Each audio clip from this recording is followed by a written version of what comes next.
Accidents can happen at any time, both at work and at home. They could happen to you, a family member, a coworker, or even a stranger. In any case, preparation is the key and can mean the difference between life and death. In this video, we'll talk about first aid and teach you a few strategies and tools that you can use in case of an emergency. With basic first aid knowledge and skills, you could save your life or someone else's in the case of a sudden injury or illness. Hundreds of thousands of people are affected by unexpected injuries and illnesses every year. And the more people who are prepared to handle these situations, the more lives we can save. First, let's talk about what first aid is. First aid is a treatment given to someone who suffers a sudden illness or injury before emergency services arrive. In most circumstances, it'll take more than a few minutes to get medical attention to treat a sudden illness. And the treatment given to the patient between the time the injury or illness occurs and the time medical help arrives can make an enormous difference in the patient's probability of survival. While first aid treatment can be very helpful, it is not medical treatment and cannot replace the help of medical professionals. First aid involves a few principles, which you can easily remember using the 3 P's rule of first aid. The 3 P's of first aid are preserve, prevent, and promote. The first P is preserve life. You should do your best to maintain the person's safety and well-being until medical professionals arrive. Keep in mind that situations often change, and you need to be alert in order to adjust your care.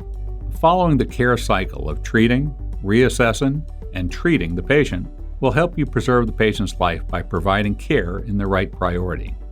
The next P is prevent. Prevent deterioration. To prevent deterioration, you should carry out the patient assessments and treatments very carefully. Your main goal should be to ensure that the patient's condition does not worsen.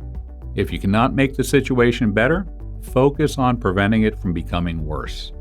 As we mentioned earlier, first aid is a cycle.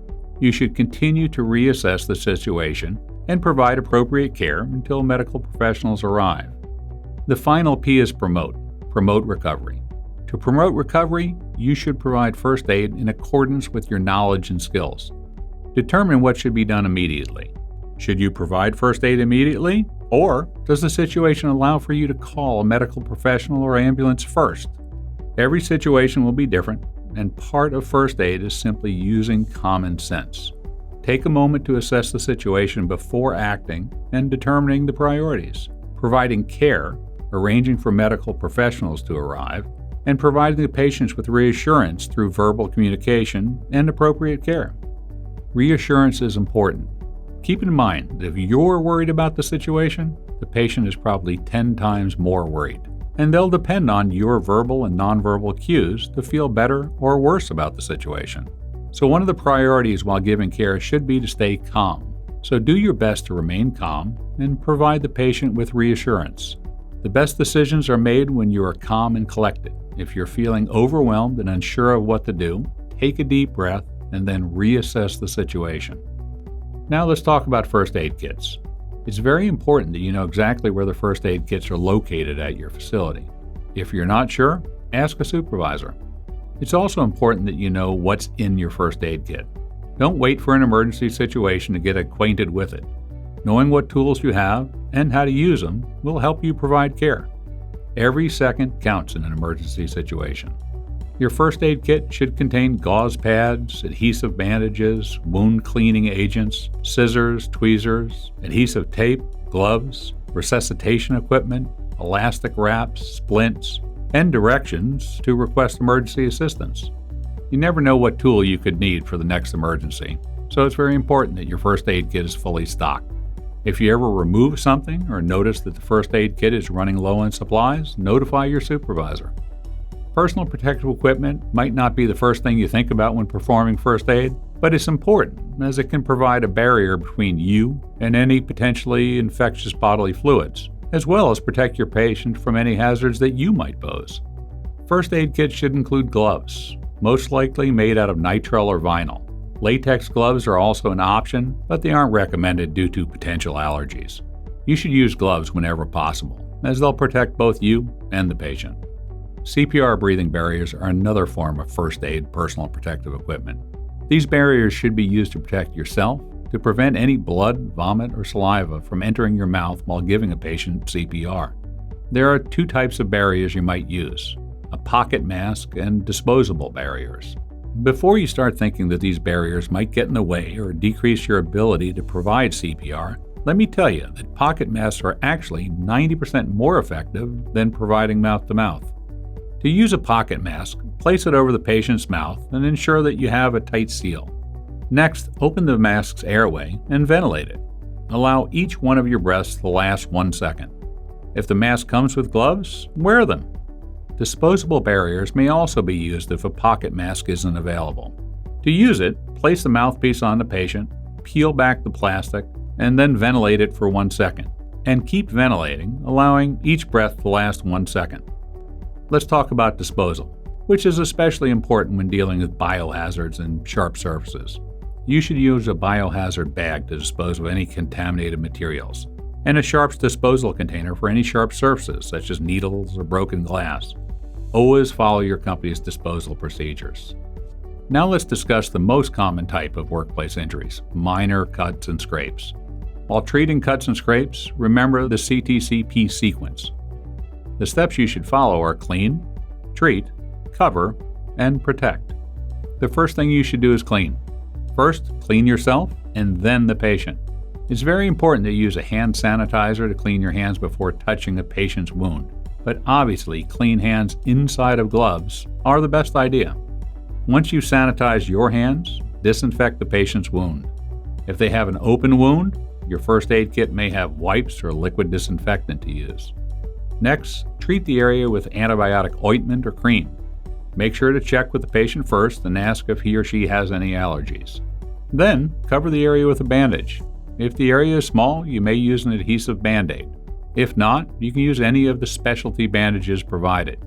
Keep in mind there are several bandages developed specifically for certain areas, so if you're not sure which one to use, check the instructions in the first aid kit. The last step is to protect the area. Use gauze pads and gauze rolls included in the first aid kit to set a secure dressing in place to protect the wound. One of the best ways to do so is secure a gauze pad on all 4 sides using first aid tape. If the bandage might get wet, use waterproof tape. To wrap certain areas like ankles, use cloth or athletic tape.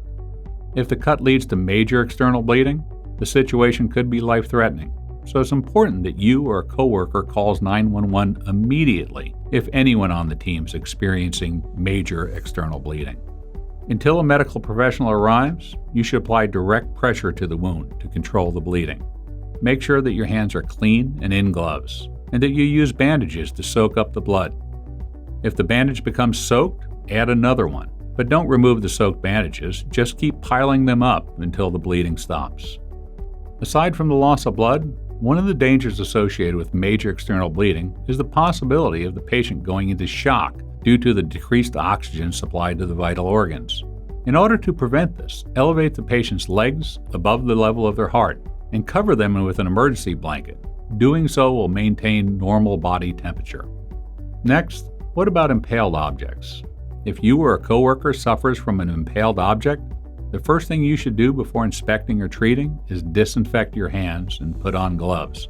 If the object is small, you might use sterile tweezers or any tweezer-like tool and simply remove the object. If in doubt about removing it, don't. Gently clean the area, cover with a clean towel or gauze, and seek medical help. Let's talk about closed wounds. This type of wound is typically accompanied with both pain and swelling, and can be caused by bumps, bruises, swelling, aches, sore joints, and more. To ease pain and swelling, you may use a cold pack or a cold compress. Cold packs and compresses come in different forms, so make sure you read the directions on the label. Closed wounds also include bone, muscle, and joint injuries. While these are more serious injuries, they can also be treated with a cold pack. Here are the steps you should take to treat this type of injury. First, you should immobilize the injured body part to prevent further damage. To do this, you can use a sling or a bandage. There are many different types of slings and immobilizers, so be sure to check your first aid kit and find the most appropriate solution. Next, apply cold compresses for 15 minutes out of every hour. Now let's talk a little bit about burns. There are different types of burns: first degree, second degree, and third degree burns. The treatment and severity of each type of burn varies, so it's important you know the different types of burns. Burns go from less severe to severe. A first-degree burn damages only the top layer of skin. It's painful and it may swell.